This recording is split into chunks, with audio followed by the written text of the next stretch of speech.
मेरे तो एल लग गए। Physics, physics, physics. I like physics in my life, but at the time of CBSE board examination, I don't like it. कुछ ऐसा ही हाल रहा हमारे इस फिजिक्स के पेपर का। बात करते हैं आज इस पेपर के बारे में, इसका रिव्यू देते हैं। मेरा था set number 1 and how was it? Is it actually difficult और it is just a hype? तो भैया देखो, पेपर टफ आया है।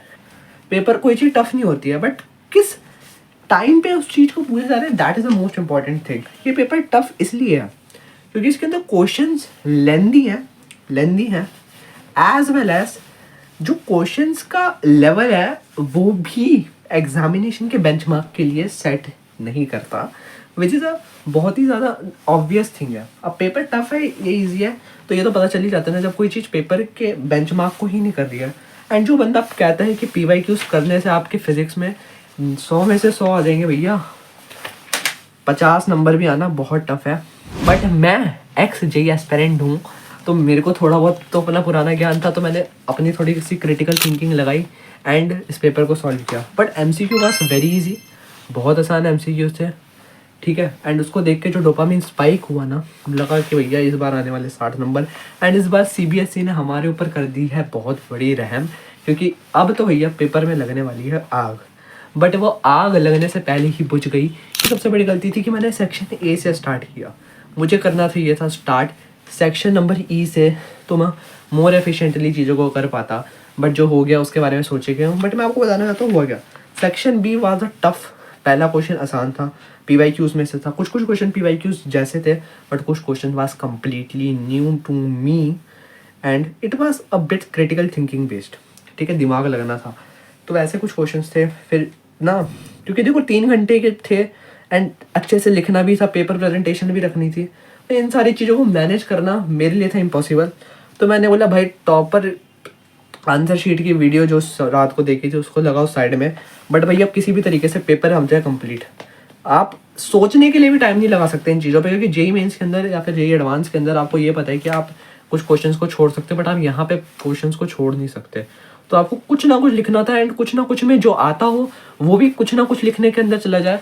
That was a bit disappointing कि मेरे साथ ये होना, ठीक है। जो मैंने लिखा वो मैंने सही लिखा हो, बिकॉज मैंने लिखा तो है, बट लास्ट के 1 घंटा मेरे दिमाग के अंदर लिटरली ज़ीरो थॉट की सिचुएशन आ गई थी, क्योंकि मेरे अंदर से ये था कि मैं घर जाके अपने घर वालों को ये ना कहूँ कि मेरा फिजिक्स का पेपर छूट गया, क्योंकि सेक्शन E के अंदर 15 नंबर का था एंड उसके अंदर डेरिवेशन मेरे को आती थी। मेरे को पता था कि ये जो डेरिवेशन होती है लेंस मेकर फार्मूला की, माइक्रोस्कोप की, मेरे जैसे गर्व नाम के बंदे के अंदर जिसने वो डेरिवेशंस को अच्छे से कर लिया था, बट वो डेरिवेशन नहीं आएंगे, इसलिए मैंने वो डेरिवेशन भी कर ली जो लीस्ट इंपॉर्टेंट है, और वही I as a result exam के अंदर।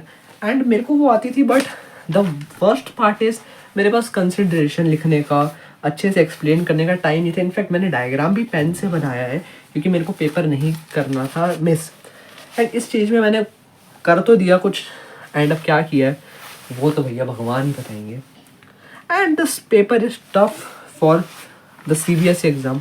अब यार एक बंदा सोचो जो दिन रात लगा के मेहनत करता है, PYQ सॉल्व करता है एंड इस उम्मीद में पेपर देने जाता है कि उसका पेपर अच्छा जाएगा, ठीक है। उसको नहीं पता कि ये पेपर इतना आएगा। लिटरली RC सर्किट के क्वेश्चन दिए हुए हैं, कार्ड सर्किट को क्लोज कर दिया।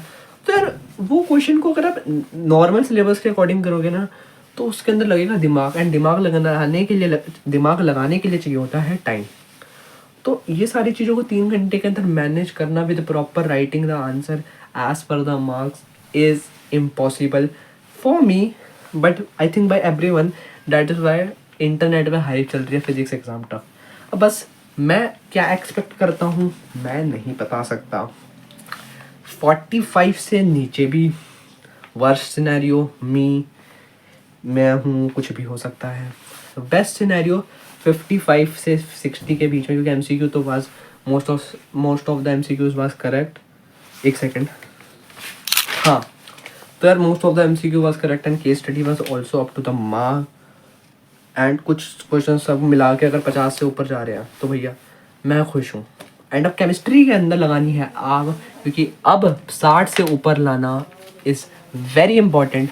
तो भैया इस वीडियो के लिए इतना ही, मिलता हूँ आपसे अगली वीडियो में किसी, तब तक के लिए मैं वीडियो को कर दो लाइक अगर रिव्यू आपको पसंद आया, एंड चैनल को कर दो सब्सक्राइब।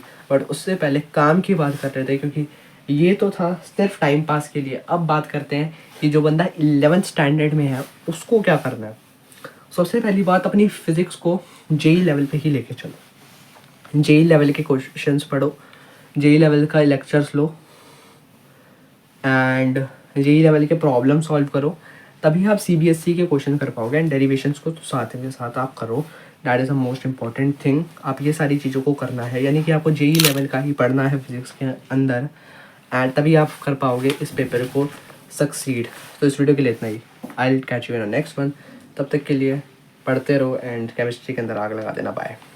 मैं पल दो पल का शायर हूँ, पल दो पल मेरी कहानी।